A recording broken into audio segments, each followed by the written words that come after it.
नमस्कार, स्वागत छ फोकस न्यूजमा। म धीरज बस्नेत। दर्शकबिन, थुनेर राखेको सर्पलाई डसिस भने ठीक हुँदैन भन्ने चेतावनी सहित छाडियो भने के उसले डस्नै छाडिदिन्छ? यस्तो कल्पना गर्नु नै मूर्खता हो, किनकि सर्पले आफ्नो डस्ने गुण कदापि छाड्नेवाला छैन। तर सरकारले यो कुरा बुझ्दा बुझ्दै पनि सर्प जसरी दुनियाँलाई डसेको नेटवर्किङ व्यवसायलाई चेतावनी सहित खुल्ला गरिदिएको छ। लाखौंलाई बर्बाद बनाएको र अरबौं रुपैयाँ ठगी गरेर भागेका दर्जनौं घटना देख्दा देख्दै फेरि त्यही नियति दोहोरिने अवस्था सृजना गरेको छ। केही सीमित स्वार्थ समूहको प्रभावमा परेर सरकारले यस्ता खराब नियतका धन्दावाललाई धन्दा चलाउन छुट दिएको छ। सर्वसाधारण व्यापक ठगिएपछि प्रतिबन्ध लगाएको नेटवर्किङ व्यवसायलाई वस्तु तथा सेवा प्रत्यक्ष बिक्री ऐन 2074 र नियमावली 2076 बनाएर पुनः इजाजत बाँड्न सुरु गरिएको छ। र यही इजाजत देखाएर भित्रभित्रै नेटवर्किङ व्यवसायीले पहिले जस्तै गरी अनेकन प्रलोभन देखाउने, सदस्य बनाउने, सामान भिडाउने र उनीहरूसँगै पैसा असुल्ने धन्दा चलाएका छन्। आजको फोकस न्यूज शर्त सहित पुनः खुल्ला गरिएको नेटवर्किङ व्यवसायका कारण निम्तिने जोखिम र त्यसभित्रको खेलका विषयमा केन्द्रित हुनेछ।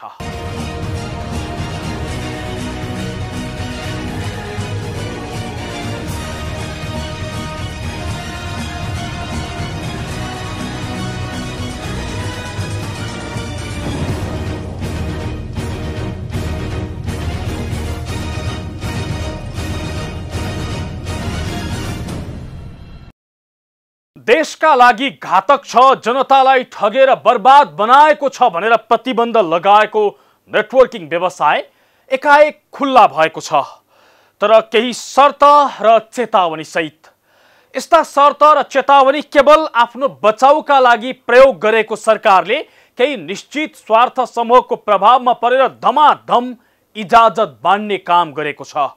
सरकारको यही रवैयाका कारण नेटवर्किङ व्यवसायबाट फेरि लाखौं व्यक्ति बर्बाद हुने र अरबौं रुपैयाँ ठगी हुने जोखिम बढेको छ।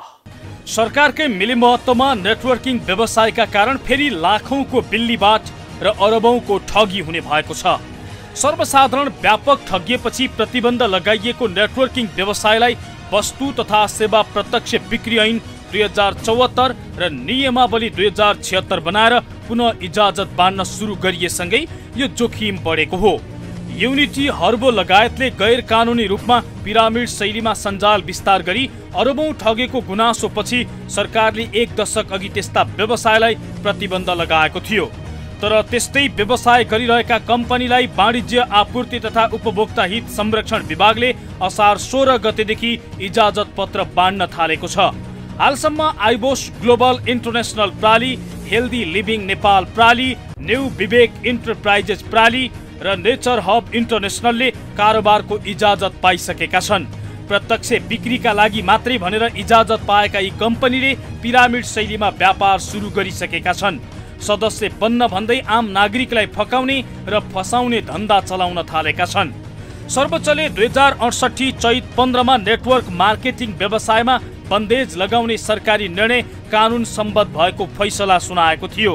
त्यही फैसलामा सर्वोच्चले स्वच्छ प्रतिस्पर्धा र उपभोक्ताको हितमा प्रतिकूल प्रभाव नहुने गरी कानुन बनाएर प्रत्यक्ष व्यवसाय सञ्चालनका लागि अनुमति दिन सक्ने भनेको थियो। त्यही फैसलाको अपव्याख्या गर्दै ऐन र नियमावली बनाई सरकारले घुमाउरो शैलीबाट नेटवर्किङ व्यवसायलाई वैधता दिएको हो। तर वाणिज्य आपूर्ति तथा उपभोक्ता हित संरक्षण विभागका महानिर्देशक नेत्र प्रसाद सुवेदीले भने आफूहरूले नेटवर्किङ व्यवसायलाई वैधता नदिएको दावी गर्छन्। प्रत्यक्ष बिक्रीका लागि मात्र यस्ता कम्पनीलाई इजाजत दिएको उनको भनाइ छ। जुन कम्पनी रजिस्टरमा अलरेडी दर्ता भएर आयो र त्यसका प्रक्रियाहरू पुरा गर्यो, के कागजात मागेको छ त्यो सबै पुरा गरेपछि बिजनेस प्लान हामीलाई उनीहरूले प्रेजेन्ट गरिसके पछाडि यसमा हाम्रो कानुनले मागेका कुराहरू प्रक्रिया पुरा छ भनेपछि मात्र इजाजत जान्छ। त्यसैले हामी नेटवर्किङ व्यवसाय सञ्चालन गरिरहेछौँ भन्ने कुरा म मान्दिनँ। प्रत्यक्ष बिक्रीको लागि सुरुवाती कार्यान्वयनको सुरुवाती अवस्थामा हामी छौँ। पत्र पत्रिकामा मिडियामा आएको कुरामा म पनि अपडेटेड छु। तिनीहरू कमसेकम पहिलेकै स्पिरिटमा नआउनै भन्ने किसिमले कुरा उठाइएको छ। त्यसमा हामी चाहिँ सजग पनि छौँ, आउन पनि दिँदैनौँ। कसैले कुनै किसिमले त्यसरी आउन खोजेको पुष्टि भयो भने हाम्रो त्यो कानुनले कारबाहीको व्यवस्था पनि गर्छ। हेर्नुहोस्, खारेजीको व्यवस्था पनि गर्छ। नेटवर्किङमा चाहिँ विभिन्न चाहिँ स्टेपहरू, स्टेप बाई स्टेप 9-10 स्टेपसम्म पुगेर नाफा कमाउने कुराहरू हुन्थे। प्रत्यक्षमा चाहिँ के छ भने त्यो इजाजत प्राप्त संस्थाले वितरकसम्म राख्न पाउँछ। त्यसपछि प्रत्यक्ष रूपमा के अरे उपभोक्तामा पुग्नुपर्छ। नामै प्रत्यक्ष बिक्री, पिरामिड संरचनामा जान पाउँदैन भनेर ऐनमै उल्लेख गरेका छ। हामीले उहाँहरूलाई इजाजत दिने बेलामा पनि उहाँहरूले पुरा गर्नुपर्ने यो हो, यो गर्न पाउनुहुन्न भनेर दिएका छौँ। त्यसैले हामी गलत पोजिसनमा छैनौँ। तर नियमन गर्ने जबसँग कुरा छ, अस्ति असार 16बाट बल्ल दर्ता सुरु भएको छ। हामी दिएका संस्थाहरूलाई, हामीले इजाजत दिएका संस्थाहरूको हामी वाचमा बस्छौँ, उनीहरूलाई मनपरी हुन दिन्नौँ। कतै त्यस्तो आपत्तिजनक कुराहरू पुष्टि भयो भने खारेजी पनि हुनसक्छ। नेटवर्किङ व्यवसाय ठगी धन्दा हो भन्ने जान्दा जान्दै यस्तो धन्दा चलाउने कम्पनीलाई यो वा त्यो बहानामा कारोबार गर्न छुट दिनु नै आफैमा रहस्य भएछ। बन्द हुँदाको समयमा समेत भित्रभित्रै लुकेर अवैध कारोबार गर्ने यस्ता कम्पनीहरूले अब सरकारले इजाजत नै दिएपछि झनै खुलेर कारोबार गर्न थालेका छन्। यसरी नेटवर्किङ व्यवसायलाई बढावा दिने गरी यसलाई प्रत्यक्ष बिक्रीको इजाजत दिने गरी ऐन ल्याउने काम भने नेपाली कांग्रेसका नेता तथा तत्कालीन वाणिज्य मन्त्री मीनबहादुर विश्वकर्माले गरेका थिए। उनले नेटवर्किङ व्यवसाय व्यवस्थित बनाउनका लागि आफूले यस्तो कानुन ल्याएको दाबी गरेका छन्। टेलिफोनमा कुरा गर्दै उनले भने सदस्य बनाउन पाइँदैन तर व्यापार गर्न दिनुपर्छ भन्ने उद्देश्यबाट यो कानुन ल्याइएको हो। मैले ऐन पास गर्दैको यसको कार्यविधि निर्देशिका बनेको छैन, ऐन चाहिँ पास गरेर हो। त्यही त त्यो नेटवर्किङ व्यवसाय जसले गरेका थिए उनीहरूलाई चाहिँ प्रत्यक्ष कारोबार गर्न इजाजत दिनुपर्छ भन्ने सरको लाइन थियो। नयाँ दर्ता गरेर जाने हो, गरिरहेकालाई होइन, नयाँ दर्ता जान्छ बेला दर्तै हुँदैन थियो नि त। नेटवर्किङ व्यवसायलाई व्यवस्थापन गरेको हो, खुल्ला गरे होइन। नेटवर्किङ व्यवसाय चलिरहेको थियो, त्यसलाई दर्ता गर्ने कानुनी दायरामा ल्याएको हो। तर अब अहिले त त्यही कानुनी दायरा त्यसैलाई टेकेर त्यही इजाजतलाई टेकेर त यहाँ धेरै मान्छेलाई सदस्य बनाउने त्यसै गरी सामान बेच्ने काम त सुरु भइसकेछ। मेम्बर बनाउन पाइँदैन, ऐन नै छ। त्यस्तो काम त फेरि सुरु भइसकेको थियो त, अलिक डबल स्ट्यान्ड लिएको हो कि जस्तो देखियो। सुन्नु ऐन भन्दा बाहिर गएर गर्यो भने कारवाही गर्नुपर्छ, ऐन बमोजिम गर्नलाई त्यसले छोड दिन्छ। नेटवर्किङ व्यवसायलाई व्यवस्थित बनाउन भन्दै ल्याएको ऐनलाई टेकेर वाणिज्य विभागले धमाधम इजाजत दिइराखेको छ। त्यही इजाजतलाई टेकेर नेटवर्किङ व्यवसायीले धमाधम आफ्नो धन्दा चलाइराखेका छन्। यसरी पुनः लाखौंलाई बिल्लीबाठ बनाउने र अरबौं ठग्ने धन्दा सक्रिय हुन किन दिइएको हो? कसको प्रभावमा परेर तत्कालीन मन्त्री विश्वकर्माले यस्तो कानुन ल्याए? यो गम्भीर प्रश्न छ र उति नै गम्भीर सवाल अब यसको कार्यान्वयन बहालवाला वाणिज्य मन्त्री लेखराज भट्टले कसरी गर्छन् भन्नेमा छ। मन्त्री भट्ट इजाजतलाई टेकेर नेटवर्किङ व्यवसाय चलाएको भेटे कसैलाई नछाड्ने चेतावनी दिन्छन्। अब यो पहिलो कुरा त के हो भने यो विषयमा नयाँ ऐन आएको हो है, अनि त्यो ऐन अनुसार हामीले अब त्यो दिने कुरो स्वाभाविकै छ। अनि त्यो भएर यहाँ कन्फ्युजन मान्छेलाई के भइरहेछ भने यिनीहरूले अब पुरानो जो थियो नि त्यसलाई नै निरन्तरता दिन खोजिया हो अथवा त्यसलाई प्रमोट गर्न खोजिया हो भन्ने कन्फ्युजन छ। यो वस्तु बिक्री ऐन जो अहिले आयो नयाँ नेपालमा पहिलोचोटि आएको थियो, त्यही ऐन अनुसार अघि बढ्या हो र त्यसको सबै निगरानीहरूले त्यो ऐन अनुसार त्यो वाणिज्यले गर्छ।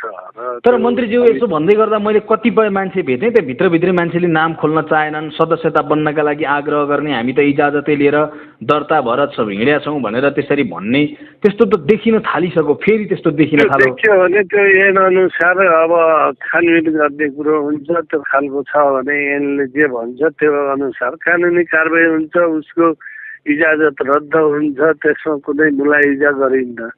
अनि तपाईँको त्यो ऐन नै लागू नगर्ने भन्ने कुरो त हुँदैन नि त। अहिले त प्रारम्भिक हो यो त। त समस्या जहाँ आउँछ जहाँ देखिन्छ त्यसलाई त कानुनी प्रक्रिया अनुसार अघि बढाउने कुरो हुन्छ। मन्त्रीले यस्तो चेतावनी दिए पनि इजाजत लिएका र आवेदन दिएका प्राय कम्पनीले पिरामिड शैलीमा नेटवर्किङ व्यवसाय विस्तार गरिरहेका छन्। आफै घुमाउरो शैलीबाट इजाजत दिने र आफै कारबाही गर्छु भन्नु केवल दुवै बच्ने र बचाउने खेल मात्रै भएको उपभोक्ता कर्मीहरू बताउँछन्। यो सरासर गलत भएको र यसलाई कुनै पनि रूपमा यो वा त्यो शर्तमा खुल्ला गर्न नहुने उनीहरूको भनाइ छ। अब सरकारमा पहुँच हुनेहरू जो मैले अहिले पछिल्लो चरणमा हामीले सुन्नमा आएको पूर्व महानिदेवताहरू पनि हुनुहुन्छ, अनि त्यसपछि गएर प्रहरीका उच्च पदस्थ अधिकारी हुनुहुन्छ र सरकारी अब राजनीतिक पहुँच भएका मान्छेहरू यसमा चाहिँ संलग्न हुनुहुन्छ। उहाँहरूले हिजो जो नेटवर्किङ व्यवसाय गर्दै हुनुहुन्थ्यो तिनीहरूलाई चाहिँ प्रतिबन्ध लगाइसकेपछि अहिले तिनै व्यक्तिहरूले चाहिँ प्रत्यक्ष वस्तु बिक्री सम्बन्धी यिनीहरूले लिएको अवस्था देखियो, दर्ता गरेको अवस्था देखियो र उनीहरूको उद्देश्य भनेकै के हो भने नेटवर्किङ व्यवसाय चलाउने हो। र पछिल्लो चरणमा कुरा के देखियो भन्दा तिनीहरूको पहुँच किन सरकारसँगसम्म पनि उनीहरूको पहुँच भएको हुनाले उनीहरूले भोलि आउने कानुनी झमेलादेखि लिएर कुनै प्रतिबन्धहरूलाई पनि पार गर्न सक्छौँ, हामी यसरी नै कब्जा एउटा बजारलाई कब्जा गर्न सक्छौँ र उपभोक्तालाई ठग्न सजिलो हुनसक्छ भन्ने हिसाबबाट यिनीहरूले गइरहेका हो। प्रत्यक्ष बिक्रीका नाममा सर्वसाधारण विगतमा जस्तै फेरि पनि नेटवर्किङ व्यवसायबाट ठगिने उपभोक्ता कर्मीहरूको दाबी छ। व्यवसायीको दबावमा सरकारवालासँग छलफल नै नगरी मन्त्रालयले रातारात कानुन बनाएको उनीहरूको भनाइ छ। सिद्धान्त विगतको भन्दा फरक भए पनि विभागले राम्रोसँग अनुगमन गरेन, कम्पनीको योजना हेरेन भने विगतकै जस्तो ठगी हुने सम्भावना बढिरहेको विज्ञहरूको भनाइ छ। निश्चित व्यक्तिको स्वार्थमा फसेर सरकारले इजाजत दिएकै कारण फेरि पनि लाखौं सर्वसाधारण नेटवर्किङ व्यवसायको प्रलोभनमा फस्ने जोखिम उच्च बनेको छ। नेटवर्किङ व्यवसायकै कारण दुनियाँको घरबार लुटिएको देख्दा देख्दै अरबौं ठगीको धन्दा चलेको जान्दा जान्दै प्रत्यक्ष बिक्रीका नाममा इजाजत दिनुपर्ने आवश्यकता किन पर्यो? यो विषयमा तत्कालीन वाणिज्य मन्त्री मीन बहादुर विश्वकर्मा र बहालवाला मन्त्री लेखराज भट्टले स्पष्ट पारिदिउन्। गोलमटोल जवाब दिएर ढाँट छलको काम नगरियोस्। कार्यक्रममा बाँकी प्रसङ्ग जोड्नेछौँ तर एकैछिनको विश्रामपछि।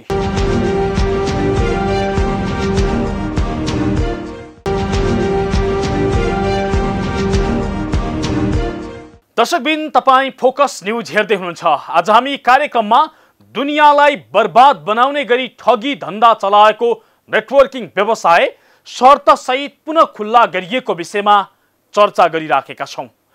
सरकारले अनेकन शर्त राखेर इजाजत दिएसँगै नेटवर्किङ व्यवसायीले पुनः आफ्नो पुरानो धन्दा चलाउन थालेका छन्। गाउँ गाउँ जाने, सोझा सिधा नागरिकलाई लोभ लालच देखाउने, सदस्य बनाउने, सामान भिडाउने र पैसा असुल्ने गर्न थालेका छन्। विगतमा यसै गरी नेटवर्किङ व्यवसायीले धन्दा चलाउँदा लाखौं व्यक्ति ठगिएका थिए। कार्यक्रममा विगतमा नेटवर्किङ व्यवसायबाट कसरी ठगी भयो र ठगी बन्द गर्न सरकारले के गर्यो त्यो देखाउने छौं अबको क्रममा। केही समय अघि प्रहरीको केन्द्रीय अनुसन्धान ब्युरो CIB ले नेटवर्किङ व्यवसायका नाममा ठगी गर्ने एउटा ठुलै गिरोहलाई पक्राउ गर्यो। क्युनेट नामक नेटवर्कले करोडौं रकम ठगी गरेको भन्दै यसमा संलग्न 120 जना पक्राउ परे। तीमध्ये 14 जनालाई प्रहरीले मुद्दा नै चलायो, जसमा चिकित्सक, इन्जिनियर तथा चार्टर्ड एकाउन्टेन्ट सम्म थिए। नेपालमा अवैध भनेर प्रतिबन्ध लगाइएको यो व्यवसाय भित्र हुँदै आएको यो घटनाले पुष्टि गरिदिएको छ। क्युनेट नेटवर्किङ ठगी त एउटा उदाहरण मात्र हो। यसअघि यस्तै प्रकारका नेटवर्कका नाममा लाखौं व्यक्तिबाट अर्बौं ठगी गर्ने थुप्रै गिरोहहरू प्रहरीको फन्दामा परिसकेका छन्। केही निश्चित व्यक्तिले ठगी धन्दा चलाउने गतिलो माध्यम बनाइएको नेटवर्किङ व्यवसायले लाखौंलाई बर्बाद बनाएको छ। Unity international, nature herbo, gold quest, crystal, vision international, green बुटी लगायत कम्पनी यसैको सूचीमा पर्छन्। कुन नेटवर्क कम्पनीले कहिले कसरी ठगे? गोल्ड क्वेस्ट 2060 सालतिर 35,000 तिरेर सदस्य बने बापत सुनको सिक्का पाउने र त्यस बापत उच्च मुनाफा हुने प्रलोभनमा नेपालमा गोल्ड क्वेस्ट नामको ठगी धन्दा सुरु भयो। यसको मुख्य कार्यालय हङकङमा थियो भने नेपालभर त्यसका एजेन्टहरू खटिएका थिए। भारतीय नागरिकको प्रत्यक्ष संलग्नतामा नेपालमा 10,000 भन्दा बढी ठगिएको उजुरी परेपछि प्रहरीले अनुसन्धान अघि बढायो र उक्त ठगी धन्दा पर्दाफास भयो। यद्यपि यसमा संलग्न केही पक्राउ परे पनि मुख्य नायकी भने पक्राउ नै परेनन्। युनिटी गोल्ड क्वेस्ट नेटवर्किङ ठगी धन्दा बन्द भएकै सालमा युनिटी लाइफ इन्स्योरेन्स नेटवर्क स्थापना भयो। युनिटीले बिमा स्वास्थ्य लगायतको प्रलोभनमा 5 वर्षमा 3,66,334 सदस्यबाट 3 अर्ब 79 करोड बढी रकम उठाएर ठगी गरेको खुल्यो।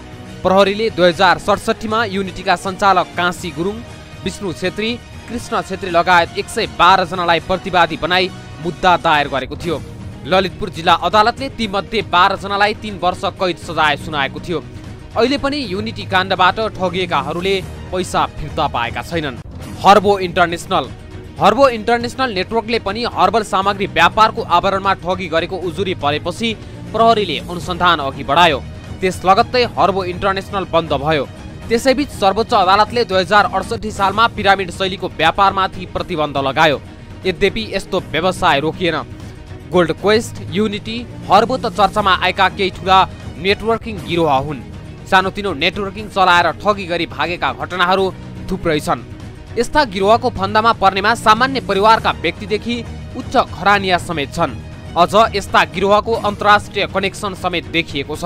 हङकङ, बैंकक, मलेसिया, भारतमा समेत नेटवर्क ठगीको जालो फैलिएको अनुसन्धानबाट देखिएको छ। यसरी जनता ठग्ने नेटवर्किङ व्यवसाय फेरि चल्न दिने खेल हुनु अत्यन्तै घातक भएको उपभोक्ता हित संरक्षण मञ्चका महासचिव विष्णुप्रसाद तिमिरसेना बताउँछन्। भित्रभित्रै चलेको अवैध नेटवर्किङ धन्दा रोक्नुको साटो उल्टै चल्न सहज बनाउन खोज्नु पछाडि ठूलो खेल भएको उनको भनाइ छ। नेटवर्किङ व्यवसाय त कानुन बमोजिम त गर्नै मिल्दैन, तर यहाँ त के गरियो भनेदेखि नेटवर्किङ व्यवसायका मान्छेहरू हिजो जसले नेटवर्किङ व्यवसाय चलाइरहेका थिए तिनै व्यक्तिहरूलाई त्यस्तै प्रकृतिको काम गर्नलाई चाहिँ अनुमति दिए। तर के भनेदेखि उनीहरूलाई चाहिँ के भने प्रत्यक्ष वस्तुको यो नियमन सम्बन्धी ऐन अन्तर्गत चाहिँ उनीहरूलाई त्यो दियो। तर काम चाहिँ के गरे भने चाहिँ हिजो जे काम गरिरहेको थिए नेटवर्किङले आज पनि उनीहरूले त्यही काम गर्न चाहिँ सुरु गरे। र त्यसले गर्दा के देखियो भनेदेखि सरकारको नियत जसलाई हामीले अनुमति उनीहरूले अनुमति लिए त्यो चाहिँ यो नेटवर्किङ व्यवसाय गर्ने उद्देश्यका साथ नै लिएको देखिन्छ। अहिले उनीहरू गरेका क्रियाकलापहरू हेर्दाखेरि पनि हामीले नेटवर्किङ व्यवसाय नै गर्ने जस्तो सदस्यता नेटवर्किङ व्यवसायको पहिलो शर्त भनेकै उनीहरूले सदस्यता वितरण गर्ने हो, उनीहरूले ग्राहक बनाउने हो, ग्राहक बनाउँदै हिँड्न पाइने। ग्राहक बनाउँदै हिँड्ने र एउटा ग्राहकले अर्को ग्राहक बनाउँदै जाने भनेको नेटवर्किङ व्यवसाय भनेको त्यही हो। पिरामिड शैलीका आधारमा हरेकले कमिसन खाने भन्ने कुरोको नियत हो। त्यो चाहिँ यो कानुनको प्रतिकूल छ, नेपालको संविधानको प्रतिकूल छ र सर्वोच्च अदालतको आदेशको प्रतिकूल छ। सरकारले आम नागरिकलाई ठगेको भन्दै nature herbo, unity international, gold quest, crystal, vision international, green बुटी, वेस्ट वर्ल्ड बिजनेस लिङ्क, रोबिएस इन्टरनेसनल लगायत कम्पनीको कारोबारलाई अवैध भन्दै प्रतिबन्ध लगाएको थियो। अहिले आएर पुनः वाणिज्य, आपूर्ति तथा उपभोक्ता हित संरक्षण विभागले केही नेटवर्किङ व्यवसायको पक्षपोषण हुने गरी वस्तुको प्रत्यक्ष बिक्री गर्न अनुमति दिएको छ। यसकै आडमा पुनः भित्रभित्रै पिरामिड शैलीको व्यापार गर्ने र सदस्य बनाउने काम सुरु भएको छ। यसरी हुन्छ ठगी। सुरुमा यस्तो व्यवसायमा तोकिएको पैसा तिरेर सदस्य बन्नुपर्छ। ती सदस्यले पनि पुनः नयाँ सदस्य बनाउनु पर्ने हुन्छ अनि त्यसबापत पुरानोलाई निश्चित कमिसन आउँछ। तर यसका लागि सदस्य संख्या मिलाउनु पर्ने हुन्छ। प्रहरीका अनुसार यसरी सदस्य बनाउँदै जाँदा माथिल्लो तहका कर्मचारीले तल्लो तहकालाई ठग्दै जान्छन्। यसबाट सीमित व्यक्ति मालामाल हुन्छ तर धेरै जसो व्यक्ति ठगिने गर्छन्। नेटवर्किङ व्यवसाय जसले लाखौंलाई ठग्ने काम गर्यो, आज त्यसैलाई वैधता दिने काम किन गरिएको छ? हिजो जुन कारणले बन्द गरिएको थियो आज त्यही कारणलाई बेवास्ता गर्दै किन खुल्ला गरिएको छ? यो वा त्यो शर्त राखे पनि जसरी सर्पले आफ्नो डस्ने गुण छाड्दैन ठीक त्यसै गरी नेटवर्किङ व्यवसायीहरूले ठगी धन्दा चलाउन छाड्नेवाला छैनन्। त्यसैले सरकारले यस्तो व्यवसायलाई शर्त र चेतावनीका भरमा खुल्ला गर्ने काम नगरोस्। केही व्यक्तिको स्वार्थका लागि सोझा सिधा नागरिकमाथि ठगी गर्ने काम बन्द गरियोस्। हवस् त आजलाई फोकस न्यूज यति नै। फोकस न्यूज टिमका सहकर्मी डेभिड पाण्डेसँगै हामी सबै बिदा भयौँ। नमस्ते।